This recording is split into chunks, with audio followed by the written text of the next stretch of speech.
جمع کر کے مت رکھو، کچھ نہیں. ابھی ہمارے گاؤں کا واقعہ ہے، ایک صاحب قریب کروڑ پتی، کیا بتاؤں ارب پتی بھی ان کو بھیجا دیا. بس بتا دی 5 منٹ کی کہانی ہے، چلے گی دنیا سے ہٹے گا، ساری دھن دولت پڑی. اور دوسرا اسی پر آپ کو بتاؤ کہ ادھر اس آدمی کو دفنا کر کے آئے، پتہ چلا کہ گھر والی نہ بھی اور بچے سب ایسے چھوٹے چھوٹے ہیں، ان کو سنبھالنے والا نظر نہیں جاتا اور پراپرٹی دھری کو چاہیے. کس کا اللہ نے نعمتیں ہمیں اسی لیے دی ہے، اس کا استعمال کرو، یوز میں لاؤ. اور آپ جانتے ہو جو چیز یوز میں دی اس میں زنگ لگتا ہے، وہ خراب ہوتا ہے. ادھم و دولت کا استعمال نہ کرنا، اس میں بیماریاں ہوتی ہیں، زنگ لگے گا، خراب ہوں گے. صحیح راستہ نہیں دکھاؤ گے تو غلط راستے پر جائے گا، مگر جائے گا کیونکہ وہ پانی ہے اور اپنا راستہ نکلنے کا بنا ہے. صحیح راستہ نہیں دو گے تو غلط راستہ بنائے گا.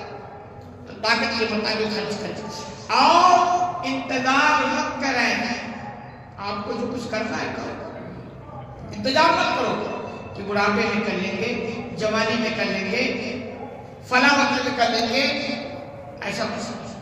اس انتظار کرنے والے دھوکہ مت دو، کیونکہ ایک شیطان کا چکمہ ہوتا ہے جو آپ کو دھوکہ دینا چاہتا ہے. اسی لیے آپ حدیث سماعت فرمائے جو ترمذی کے حوالے سے اللہ کے رسول صلی اللہ علیہ وسلم نے ان لوگوں سے تنبیہ کی جو نیکیاں کرنے میں ٹائم دیتے ہیں. چلو بعد میں عمرہ بعد میں کر لیں گے، حج بعد میں کر لیں گے، مسجد میں خرچہ بعد میں دے دیں گے، ثواب کا کام بعد میں کر لیں گے. اللہ کے رسول فرماتے ہیں بعد بالاعمال سبع، لوگوں 7 اعمال میں جلدی ہوتی.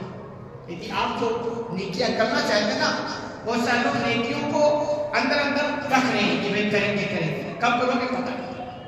تو اللہ کے رسول فرماتے ہیں 7 کام میں جلدی تاخیر مت کرو.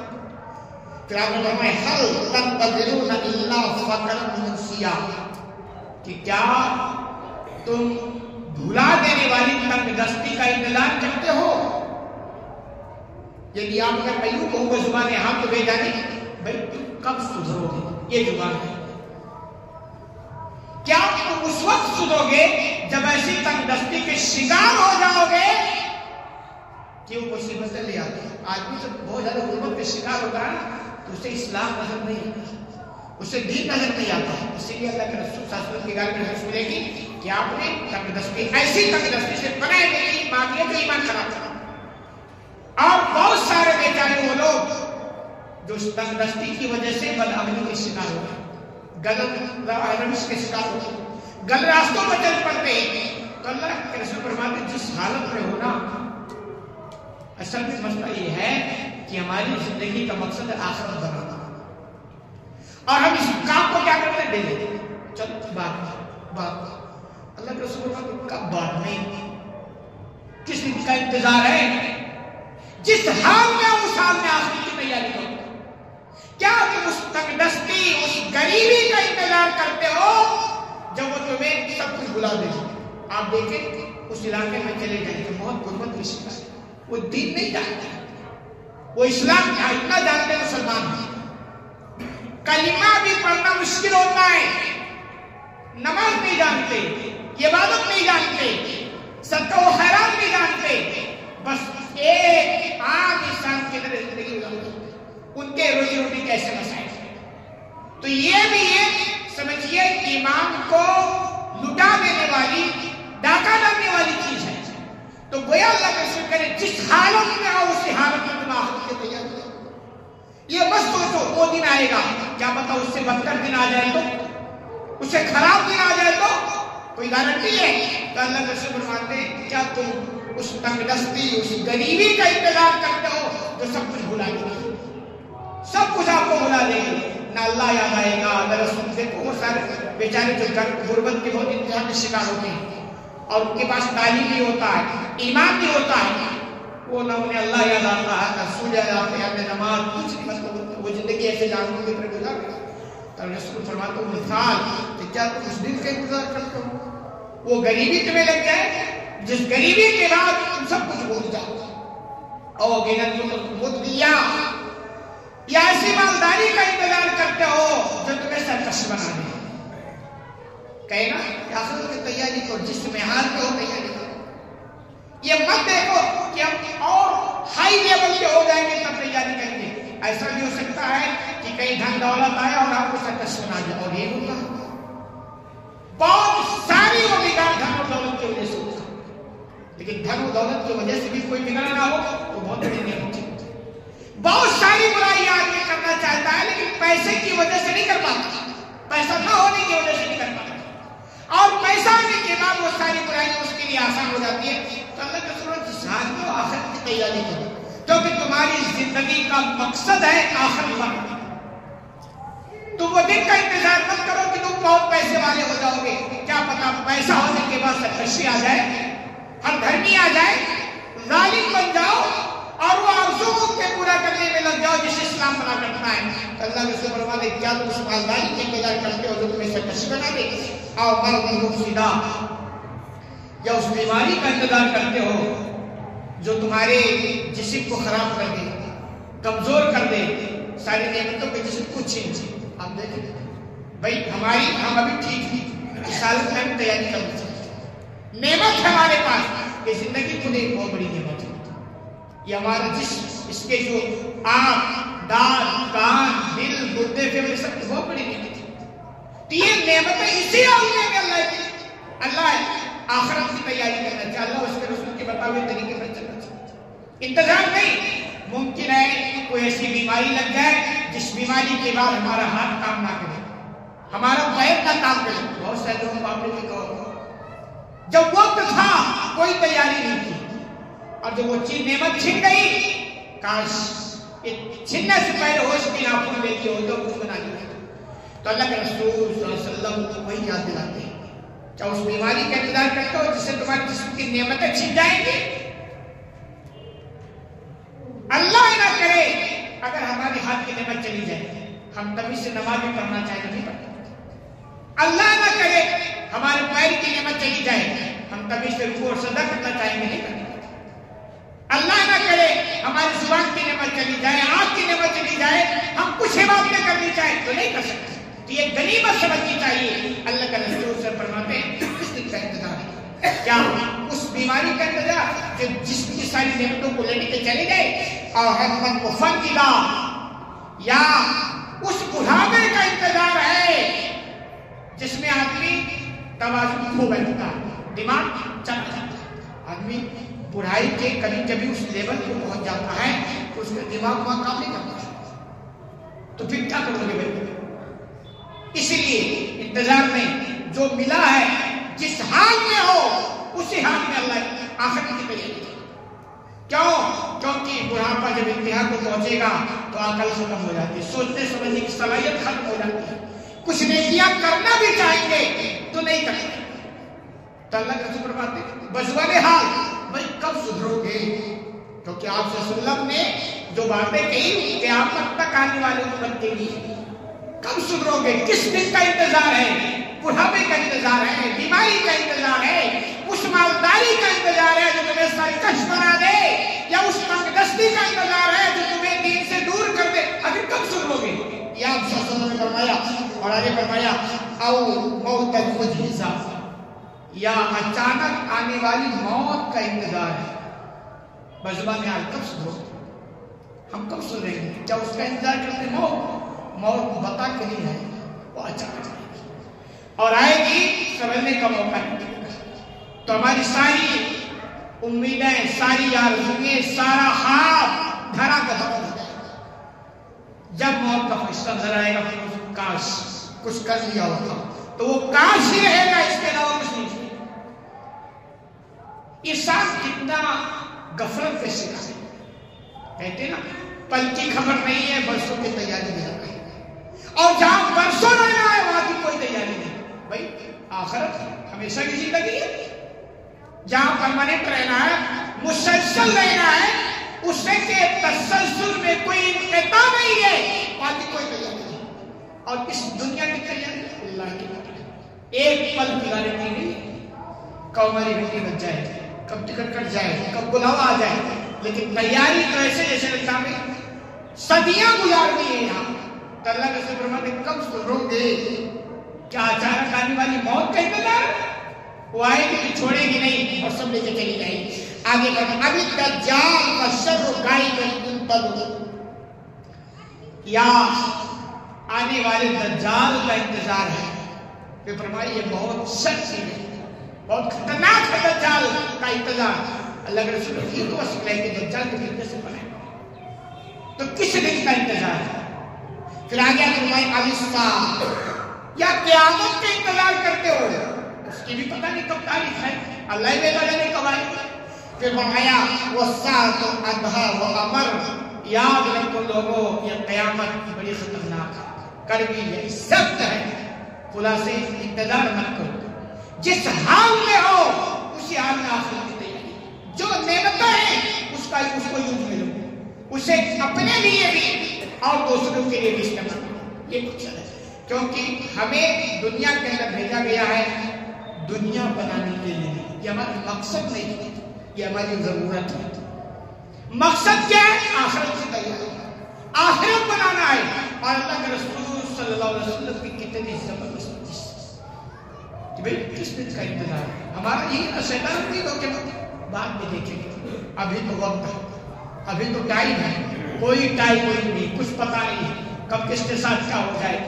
اور اس کا بہترین طریقہ یہ ہے کہ دنیا سے دل مت لگو، دنیا کی دیواروں سے، دنیا کی نعمتوں سے دل مت لگو. ضرورت ہے استعمال کرو، اپنا تلاش کرو، مل جائے کوئی بات نہیں ملے اسی میں خدا رکھو.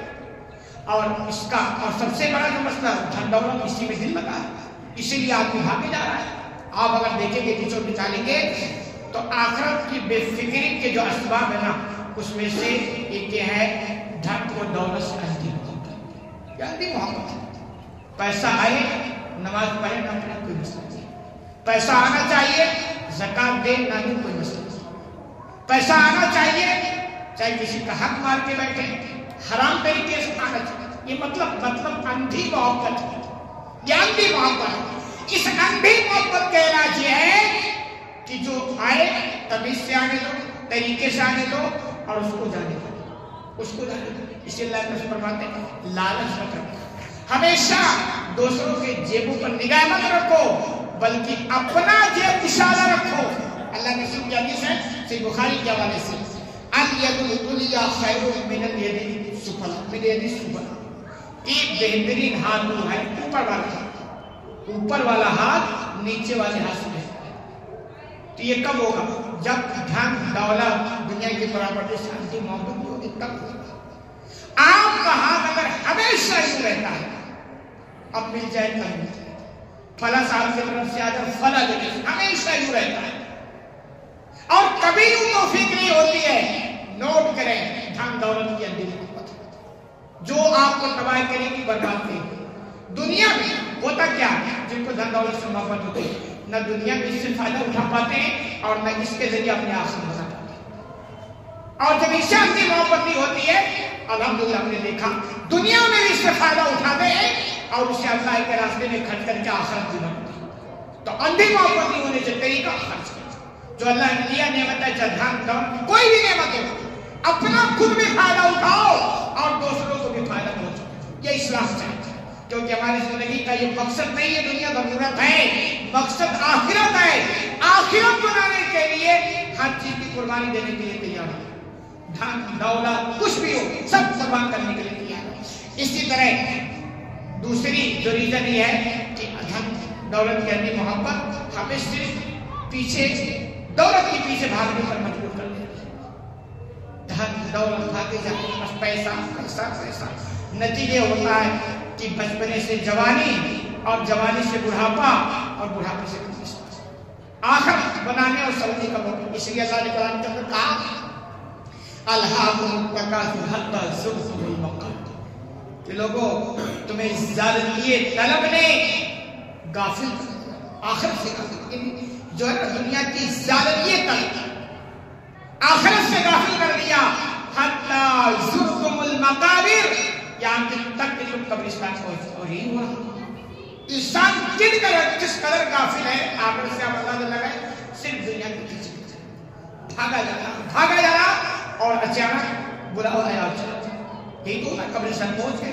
پتہ کیا چلا کوئی تیاری نہیں، کوئی تیاری نہیں۔ تو اللہ کے بندو دنیائی نعمتوں کا استعمال کرو، دوسروں کو فائدہ پہنچاؤ اور آخرت بناؤ، آخرت کی تیاری کرو، کیونکہ دنیا ہماری ضرورت ہے، مقصد نہیں ہے، مقصد ہماری آخرت ہے۔ اللہ رب العالمین سے دعا ہے کہ العالمین تمہیں کہیں اس میں زیادہ کرنے کی توفیق عطا فرما، آمین۔ ونفعنا بالقرآن المجید ونفعنا وإياكم بالآيات والذكر الحكيم إنه تعالى جواد كريم ملك